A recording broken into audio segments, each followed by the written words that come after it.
ரோட்ல தாலி எடுத்துட்டு நிக்கிற விதவைகள் வந்து ஆயிரக்கணக்கில் போயிட்டு இருக்கிறாங்க. சகோதரி கனிமொழி எலெக்ஷனுக்கு முன்னாடி விதவைகள் பெருகி கொண்டு வருகிற மாநிலமாக தமிழ்நாடு இருக்கிறது, டாஸ்மார்க்கை நிறுத்துங்கள் அப்படின்லாம் கண்ணீர் விட்டு கதறினாரு.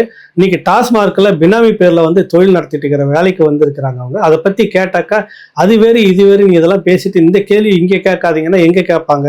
இந்த விஷயம் இவங்களை பத்தியெல்லாம் யாரும் பேசிடக்கூடாது. இதுக்காகவே சில ரிப்போர்ட்டர்ஸ் குழுக்கெல்லாம் வச்சுட்டு யாரெல்லாம் பேசுறான் அவன மேல வந்து அவாண்டத்தை சொல்றதுக்கு என்னன்னு அதுக்கு ஒரு ப்ராசஸ் தனியா பண்ணிட்டு இருக்கிறீங்க. என்ன எங்க போயிட்டு இருக்கு உங்க கதை? எத்தனை இடத்துல உங்களுக்கான இந்த ஊடகத்தை வளைக்கிறதுக்குன்னே ஒரு தனி அசைன்மெண்ட் கொடுத்து எப்படிலாம் நீங்க விவாதம் நடத்தி எப்படிலாம் பேசி எவ்வளோலாம் கொடுத்துக்கிட்டு இருக்கிறீங்க, எவ்வளோலாம் பிரிச்சுட்டு இருக்கிறீங்கன்றது இதுக்குள்ள இருக்குது.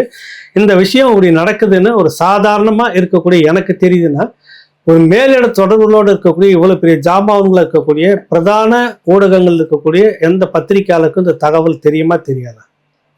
ரிப்போர்ட்டோட வந்திருக்குது. உங்களுக்கு ஃபாரன்சிக் ரிப்போர்ட்டோட ஆவணங்கள் என்கிட்ட இருக்கு. இப்ப வெளியிடக்கூடாதுன்னு இருக்கிறேன். இப்போ இவ்வளவு பெரிய நிறுவனங்கள், பெரிய பெரிய நிறுவனங்கள் இருக்கிற அந்த ஊடகங்களுக்கு தெரிஞ்சிருக்குமா தெரியல. ஏன் நீங்க இதெல்லாம் விவாதிக்கல? 1 லட்சம் கோடி கிட்டத்தட்ட கணக்குன்னு சொல்றாங்க. இதெல்லாம் யாரோட பணம்? மக்களோட பணம், மக்களோட வேர்வை.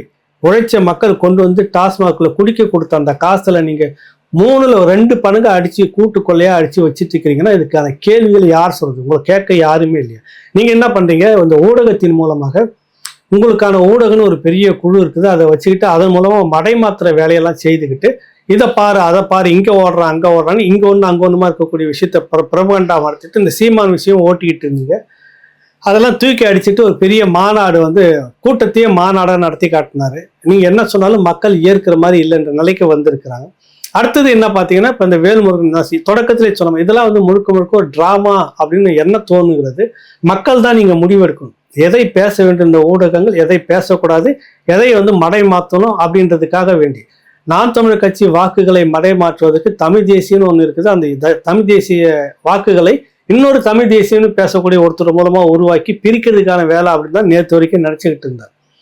ஆனா இந்த தகவல்லாம் கிடைச்ச உடனே பார்த்தா இவ்வளவு பெரிய ஊழல் முறைகேடுகளை மடை மாற்றுவதற்காக தான் நேற்று சட்டமன்றத்துல சண்டை போட்டுக்கிற மாதிரி ஒரே கலைபுரம் பண்ணிட்டு இருந்தாங்களா? அதுதான் பிரதானமா ஊடகங்கள்ல பேசப்பட்டுக்கிட்டு இருந்தது. இந்த டாஸ்மார்க் விஷயம் என்ன ஆச்சு? நீதிமன்றத்துக்கு போனது தடை கேட்டு நீதிமன்றம் திங்கட்கிழமை வரைக்கும் ஒத்தி வச்சிருக்காங்க. அது வரைக்கும் அமலாக்கத்துறை டிஸ்டர்ப் பண்ணக்கூடாதுன்னு சொல்லியிருக்காங்க. இதெல்லாம் செய்தியா வந்ததா, பேசப்பட்டதானா? இல்லை. இன்னும் நிறைய ஊழியர்கள் இதுக்குள்ளாக சிக்கிறதுக்கும் இருக்கிறாங்க. சில பேர் அப்ரூவரா மாறுறதுக்கும் இருக்காங்க. இது என்ன ஆகும்? விசாரணை முறையாக போச்சுனாக்கா இவர்களில் சிலர் சிறையில் இருப்பார்கள். செந்தில் பாலாஜி மீண்டும் சிறைக்கு செல்வார். இதுதான் இதுல இருக்கக்கூடிய தகவல்.